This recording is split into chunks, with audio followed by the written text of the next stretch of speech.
Ms. Dahlkemper. Thank you, Madam Chair. Given my experience as a small business owner, I certainly understand the daunting task of starting a new business and to make that business grow. And these entrepreneurial development programs are critical in providing these businesses this assistance.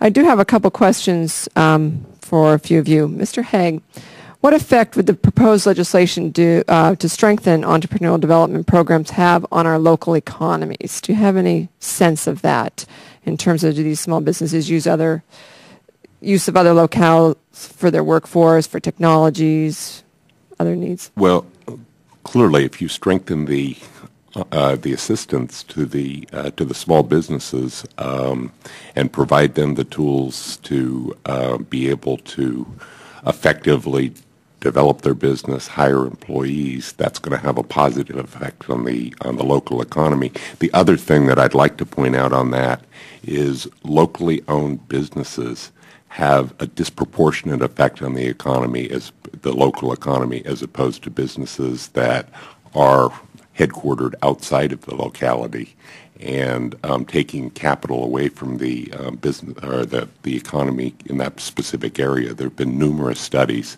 that shows that the return to the local, as a result of the locally owned business versus the business that is headquartered outside of that particular locality, is much, much greater and has a greater effect on that particular local economy. Ms. Turpin, do you want to comment on that at all? Do you have any? Oh, no? Okay.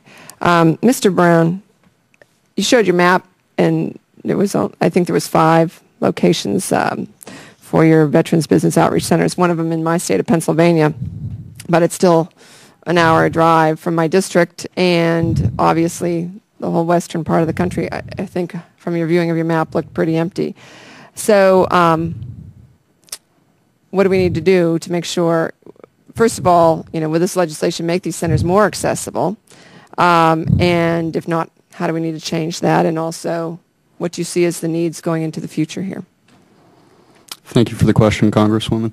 I think this legislation is an excellent start in with a step in the right direction, being that it would clearly create more of the veteran business centers, and it would concentrate them where the veterans are.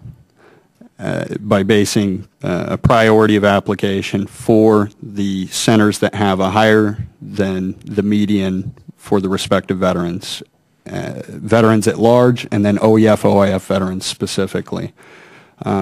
So geographically, I think that is really one of the big things hurting us. I have veterans call me that are interested in going into small business. They're looking for resources, and I'm over here praying that they're near one of these 8 veteran business centers because they've really done a good job.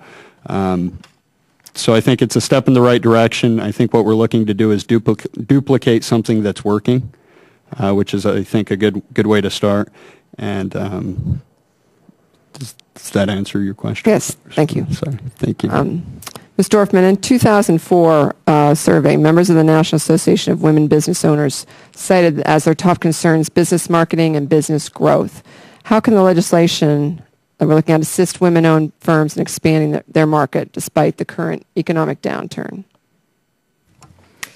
Well, I think the program's focused, when you get into the small business development centers and the other programs out there, that the focus of making sure that their needs in terms of business growth, whether it be marketing or, in our case, when we did our survey door-to-door, was really access to federal contracts and access to capital and access to affordable health care that are key.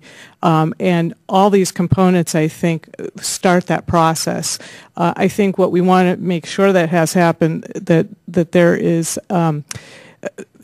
make sure there's a quality to the programs, that it is consistent. So when you walk into one SBDC or Women's Business Development Center or any of the centers, that it's going to be the same across the United States, that there's not a disparity where one you might get better quality service in one locale than another. So I think those are some of the key things.